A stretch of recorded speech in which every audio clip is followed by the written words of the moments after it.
Jumpa lagi di Sudut Pandang. By resesi, ekonomi RI kuartal 3 tumbuh 5,6% hingga 6%. Ekonomi Indonesia pada kuartal 3 2022 diperkirakan bisa mencapai 5,6 hingga 6%. Capaian ini jauh lebih tinggi dibandingkan dengan posisi 2 kuartal sebelumnya. Pendorong ekonomi Indonesia mampu melesat, salah satunya adalah ekspor. Nilai ekspor Indonesia pada periode itu berhasil tumbuh 30,15% secara year on year mencapai 27,91 miliar US dollar. Neraca perdagangan pada Agustus surplus 5,76 miliar US dollar. Sementara untuk keseluruhan tahun, Sri Mulyani belum mengubah proyeksinya.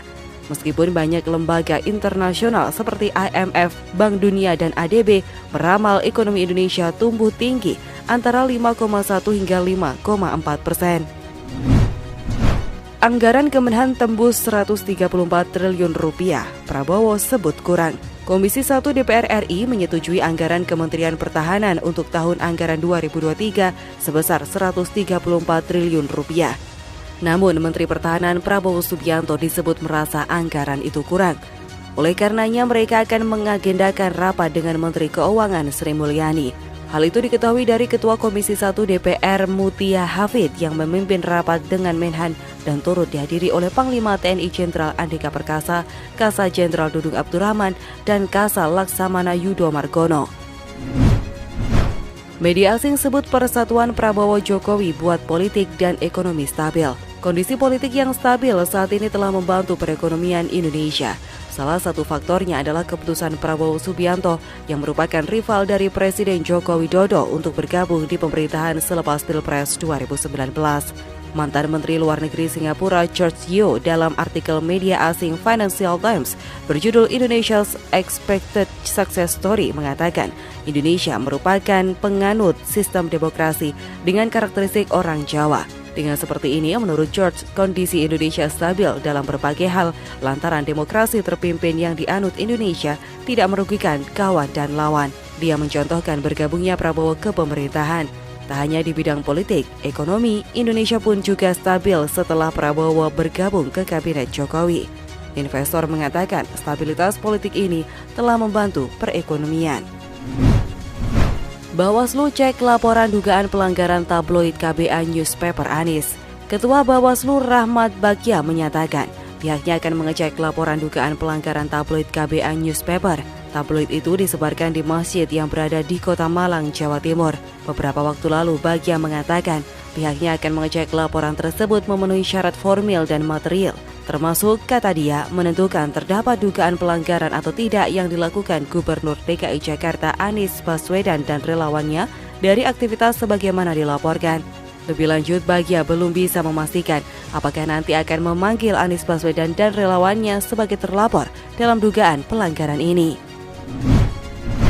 Ini kuncian ekonomi RI anti resesi 2023. Ekonomi Indonesia berpeluang untuk tetap bertahan kokoh di tengah gejolak resesi dunia yang akan menghadang tahun depan. Kepala Badan Kebijakan Fiskal Febrio N. Kacaribu membenarkan bahwa peluang resesi global cukup besar saat ini. Pasalnya, suku bunga negara maju telah meningkat secara cepat dan tajam. Ketika dunia dilanda krisis, kata Febrio, kondisi Indonesia akan juga berdampak. Namun dia melihat dampaknya tidak akan signifikan seperti 98. Lebih lanjut, Febrio menilai Indonesia bisa bertahan dengan pertumbuhan 5,44% pada kuartal 2 tahun ini karena pertumbuhan konsumsi yang tinggi. Kedepannya, dia melihat faktor yang bisa menopang perekonomian Indonesia, masyarakat, pemerintah yang kuat, serta kolaborasi pemangku kepentingan yang baik. Tentunya hal yang utama adalah konsumsi masyarakat. Seminggu 2 kali perombakan direksi Pertamina Subholding. Ada apa? Susunan manajemen PT Pertamina Persero dan juga subholdingnya berganti hanya dalam jeda sepekan. Mulanya Senin 19 September 2022, Menteri BUMN Erick Thohir melalui rapat umum pemegang saham telah resmi mengganti sejumlah komisaris dan direksi PT Pertamina Persero. Adapun komisaris yang baru diangkat yaitu Rida Mulyana menggantikan Ego Syahrial. Lalu Direktur Strategi Portofolio dan Pengembangan Usaha kini dijabat oleh Atep Salyadi Daryah Saputra. Selang seminggu setelahnya, tepatnya kemarin Selasa 27 September 2022, Direktur Utama Pertamina Nike Widiawati pun melantik dan melakukan serah terima jabatan kepada sejumlah direksi dan komisaris di subholding Pertamina. Adapun salah satu direksi yang diangkat yakni Wiko Migantoro sebagai Direktur Utama Subholding Upstream PT Pertamina Hulu Energi atau PHE menggantikan Budiman Parhusip. Budiman Parhusip kini bergeser menjadi Komisaris Subholding Power dan NRE menggantikan David Bingei. Jokowi minta pembelian mobil listrik pejabat dari APBN. Menko Bidang Kemaritiman dan Investasi Luhut Binsar Panjaitan mengatakan pembelian mobil listrik untuk pejabat akan dianggarkan dari APBN. Luhut mengatakan hal tersebut sudah mendapat persetujuan dari Presiden RI Joko Widodo. Luhut menyebutkan saat ini pihaknya tengah menyusun perencanaan pembelian mobil listrik tersebut. Dengan demikian, dia menargetkan pada tahun 2035 tidak ada lagi kendaraan roda 4 yang menggunakan combustion engine. Siap-siap 1 Oktober harga BBM berubah, naik atau turun. Harga minyak mentah dunia memasuki tren penurunan. Berdasarkan data Bloomberg pada Rabu siang ini 28 September 2022, harga minyak mentah dunia jenis Brent untuk kontrak pengiriman November 2022 turun 1,24% ke level 85,20 US dollar per barel. Sementara selain jenis Brent, harga minyak jenis West Texas Intermediate untuk kontrak pengiriman November tahun ini turun 1,24% ke level 77,53 US dollar per barel. Harga minyak mentah dunia tersebut menjadi acuan badan usaha untuk menentukan harga BBM. Sebagai badan usaha yang ditugaskan menyalurkan BBM di masyarakat, PT Pertamina Persero kemungkinan juga akan turut melakukan penyesuaian harga di tengah tren penurunan harga minyak mentah dunia ini. Hakim Agung tersangka korupsi, Mahfud MD reformasi hukum sesuai perintah Jokowi.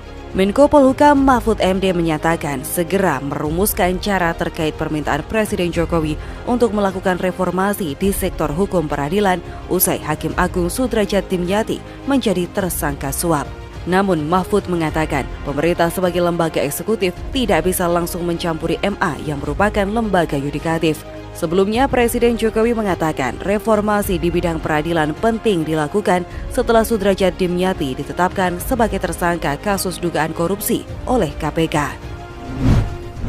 Bantuan kemanusiaan dari Indonesia telah tiba di Pakistan. Bantuan kemanusiaan Indonesia untuk korban bencana banjir dan tanah longsor di Pakistan tiba di Bandara Internasional Ali Jinnah, Karachi, Selasa 27 September 2022. Bantuan tersebut diserahkan secara simbolis oleh Menteri Koordinator Bidang Pembangunan Manusia dan Kebudayaan Muhajir Effendi kepada Menteri Federal untuk Investasi Pemerintah Pakistan Chaudhry Salik Hussain. Muhajir juga menyampaikan salam dari Presiden Jokowi untuk Presiden Republik Islam Pakistan dan seluruh rakyat Pakistan.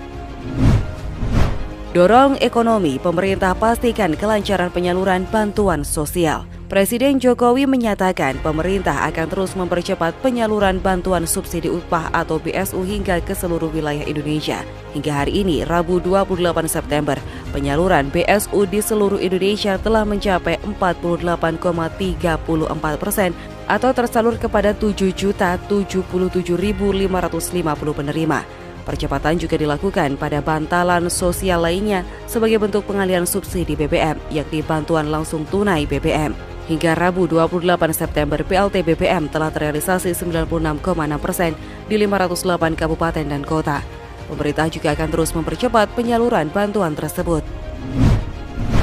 Lanjutkan safari politik, Puan Maharani akan temui AHY. Ketua DPP PDIP Said Abdullah mengungkapkan Ketua DPP PDIP lainnya Puan Maharani akan melanjutkan safari politik ke sejumlah partai politik, termasuk Partai Demokrat. Said menyebut meski PDIP dan Demokrat kerap saling serang, kunjungan Puan ke Ketua Umum Partai Demokrat Agus Harimurti Yudhoyono atau AHY tidak akan terganggu. Said menjelaskan Puan sudah mendapat tugas khusus dari Ketua Umum PDIP Megawati Soekarno Putri untuk berkeliling ke partai-partai. Menurutnya, PDIP ingin membangun suasana yang kondusif menjelang pemilu 2024.